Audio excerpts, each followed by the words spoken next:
السلام علیکم ورحمۃ اللہ وبرکاتہ۔ بسم اللہ الرحمن الرحیم۔ ناظرین و سامعین، میں محمد خویب القادری اور آپ دیکھ رہے ہیں قادری تحقیق سینٹر۔ آپ کی خدمت میں ایک مسئلہ لے کر کے آیا ہوں جو ضروری ہے آپ کے لیے بھی جاننا اور دوسرے بھائیوں کے لیے بھی جاننا۔ وہ مسئلہ یہ ہے کہ بعض لوگ کہتے ہیں کہ نکاح کرنا ضروری ہے، اگر انسان نکاح نہیں کرے گا تو گناہ گار ہوگا۔ کیا نکاح کرنا ضروری ہے؟ اس کے متعلق کچھ تحقیقی باتیں فقہ کی روشنی میں آپ کی خدمت میں لے کر کے آیا ہوں، تو سنیں۔ کتاب کا نام ہے بعض غلط فہمیوں کی اصلاح۔ اس میں لکھا ہوا ہے نکاح کرنا کب فرض ہے، کب واجب، کب سنت اور کب حرام۔ بعض حالتیں ایسی ہوتی ہیں کہ نکاح کرنا حرام ہوتا ہے، ان میں بعض حالتیں ایسی ہیں کہ نکاح کرنا فرض ہے، اگر نہیں کرے گا تو گناہ گار ہوگا اور اگر کر لے گا تو بھی گناہ گار ہوگا۔ وہ کون کون سی حالتیں ہیں؟ کبھی سنت ہے، کبھی مستحب ہے، کبھی مکروہ ہے، کبھی حرام ہے، کبھی فرض ہے، کبھی واجب ہے۔ ان تمام صورتوں کو میں آپ کی خدمت میں پیش کر رہا ہوں، مختصر انداز میں آپ توجہ سے سنیں۔ نکاح کرنا کب فرض ہے، کب واجب، کب سنت اور کب حرام؟ سوال ہمارا یہ ہے، تو اس کا جواب ہے نکاح کرنا سنت بھی ہے، واجب بھی ہے، فرض بھی ہے، مکروہ تحریمی بھی ہے اور حرام بھی۔ یعنی نکاح کے 5 احکام ہیں، یعنی کہ 5 احکام نکاح ہیں۔ نمبر 1 فرض، نمبر 2 واجب، نمبر 3 سنت، نمبر 4 مکروہ تحریمی اور نمبر 5 حرام۔ تفصیل اس طرح ہے۔ نکاح کرنا فرض ہے کب؟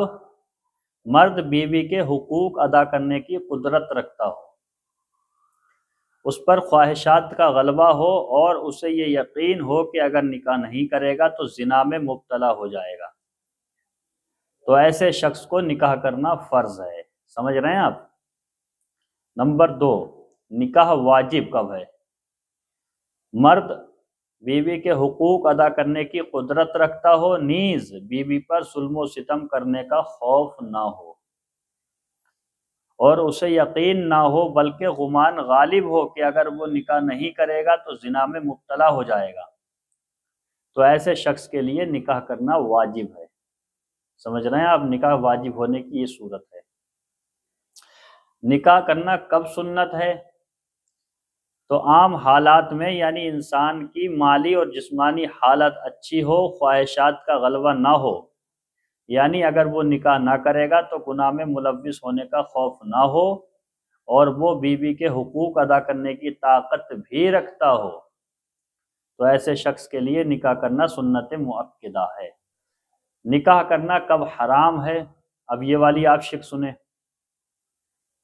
مرد عورت کے حقوق یعنی نان و نفقہ وغیرہ جسمانی حقوق ادا کرنے کی قدرت نہ رکھتا ہو، یا عورت پر ظلم کرنے کا یقین ہو، یعنی گمان نہ ہو، یقین ہو کہ عورت پر ظلم کر بیٹھے گا، یا نکاح کرنے کا مقصد ہی بیوی پر ظلم کرنا ہو، تو ایسے شخص کے لیے نکاح کرنا حرام ہے۔ نکاح مکروہ کب ہے؟ مکروہ سے مراد مکروہ تحریمی۔ ایسے کہہ سکتے ہیں کہ نکاح مکروہ تحریمی کب ہے؟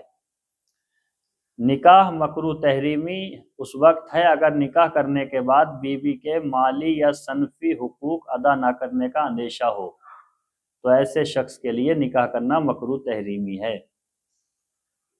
یہ ہم نے جو عبارت آپ کی خدمت میں پیش کی ہے، اسکرین پہ اسکین اس کا لگا دیں گے، یہ البحر الرائق جلد نمبر 3 صفحہ نمبر 68 سے نقل کی ہے۔ آپ اصل کتاب میں بھی دیکھ سکتے ہیں، اسکرین پہ اسکین لگا اس کو بھی دیکھ سکتے ہیں اور زبانی بات پہ بھی عمل کر سکتے ہیں۔ ویڈیو کیسا لگا کمنٹ میں ضرور بتائیے۔ السلام علیکم ورحمۃ اللہ وبرکاتہ۔